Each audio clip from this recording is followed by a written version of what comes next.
Pernahkah kalian mendengar bisikan angin yang membawa cerita dari masa lalu?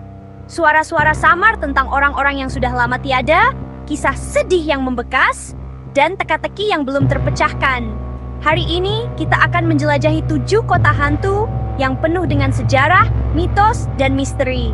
Siap-siap ya, karena kita memasuki dunia yang penuh tanda tanya dan bikin penasaran. Sobat ECA, perjalanan kita dimulai di Pripyat, Ukraina. Bayangkan sebuah kota modern dengan apartemen tinggi, taman bermain yang besar, dan kehidupan yang ramai. Itulah Pripyat sebelum tahun 1986, sebelum bencana Chernobyl mengubah segalanya. Pada tanggal 26 April 1986, reaktor nomor 4 di pembangkit listrik tenaga nuklir Chernobyl meledak, mengeluarkan radiasi berbahaya ke udara.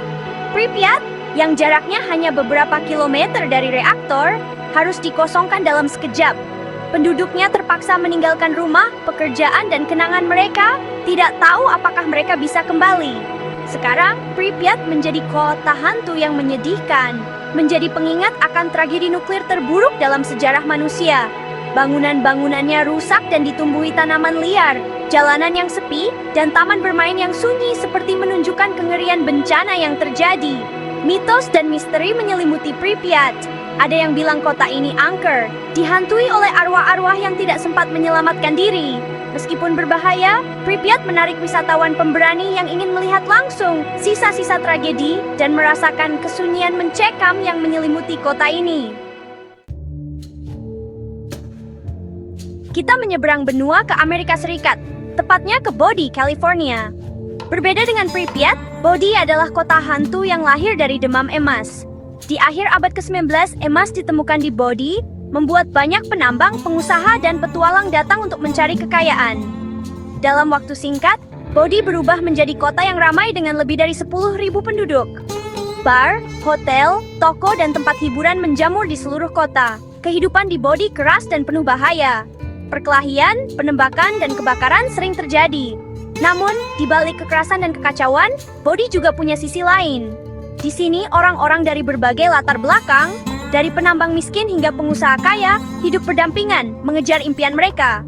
Namun, seperti demam emas lainnya, kejayaan Bodie tidak bertahan lama. Di awal abad ke-20, emas mulai menipis, dan orang-orang mulai meninggalkan Bodie.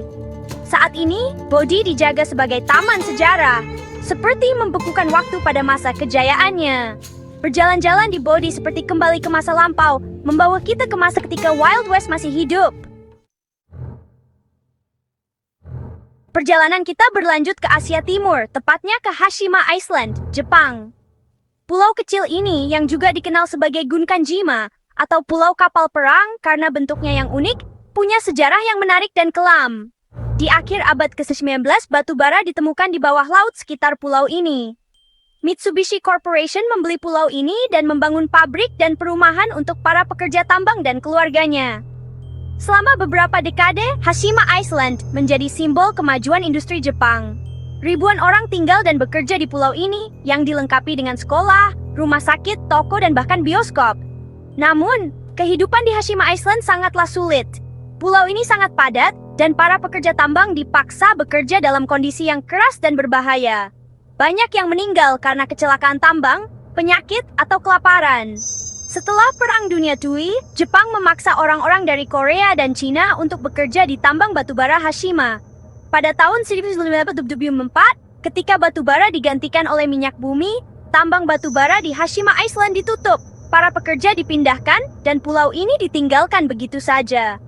Saat ini, Hashima Island menjadi situs warisan dunia UNESCO, menjadi pengingat bagi dunia tentang sejarah industri Jepang, baik yang gemilang maupun yang kelam.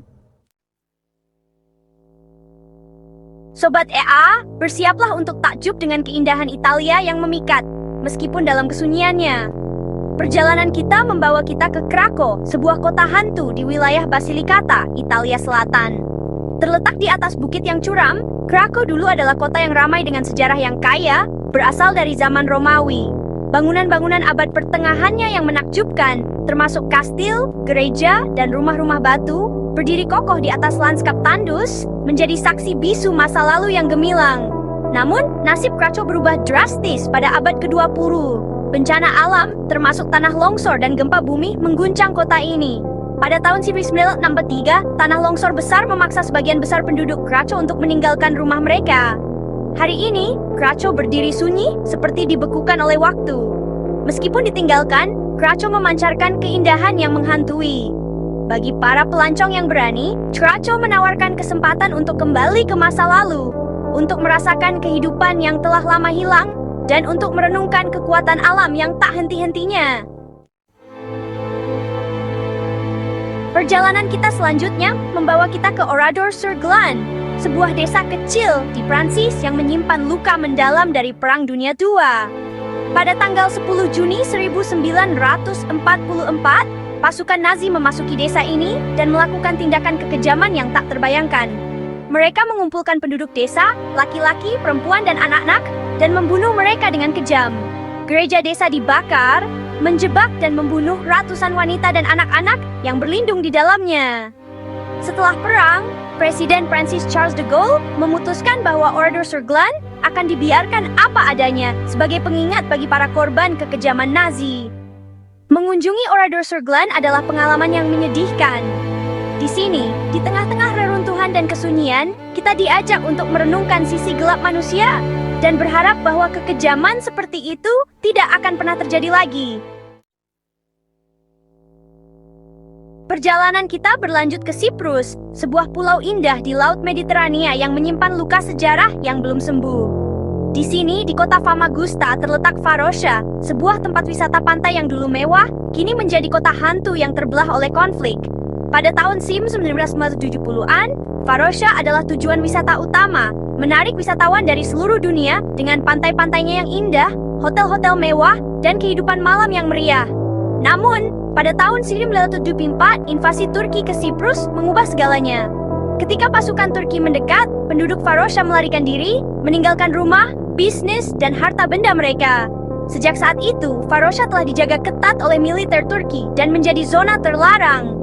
Bangunan-bangunannya yang dulu megah, kini rusak, dimakan waktu. Varosha menjadi simbol menyedihkan dari konflik Siprus yang belum terselesaikan. Pengingat akan penderitaan akibat perpecahan dan kekerasan. Bagi banyak orang Siprus, Varosha bukan hanya kehilangan harta benda, tetapi juga kehilangan sejarah, identitas, dan harapan untuk masa depan yang damai. Perjalanan kita berakhir di Afrika Selatan, tepatnya di Kolmanskop, sebuah kota hantu di Namibia yang telah ditelan oleh pasir waktu. Pada awal abad ke-20, berlian ditemukan di gurun pasir Namibia, memicu demam berlian yang menarik ribuan orang.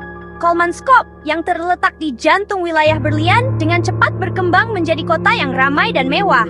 Rumah-rumah megah, gedung opera, rumah sakit, dan bahkan kasino dibangun. Lengkap dengan fasilitas modern seperti listrik, air ledeng, dan jalur tram pertama di Afrika. Namun, kejayaan Kolmanskop tidak berlangsung lama. Setelah Perang Dunia II, produksi berlian menurun drastis, dan kota ini mulai ditinggalkan. Saat ini, Kolmanskop adalah kota hantu yang menakjubkan. Setengah terkubur di bawah bukit pasir. Rumah-rumah yang dulunya mewah kini dipenuhi pasir. Furnitur dan barang-barang pribadi yang ditinggalkan menjadi saksi bisu kehidupan yang pernah ada di sini. Kolmanskop adalah pengingat yang kuat tentang kekuatan alam dan kefanaan hidup manusia. Itulah 7 kota hantu dengan cerita yang menarik dan misterius. Dari tragedi nuklir Chernobyl hingga kejayaan dan kehancuran Demam Emas, setiap kota hantu ini menawarkan pandangan unik tentang sejarah manusia, kekuatan alam, dan kerapuhan kehidupan. Terima kasih telah menemani saya dalam perjalanan menakjubkan ini. Jangan lupa like, comment, dan subscribe untuk lebih banyak konten seru. Sampai jumpa di petualangan selanjutnya.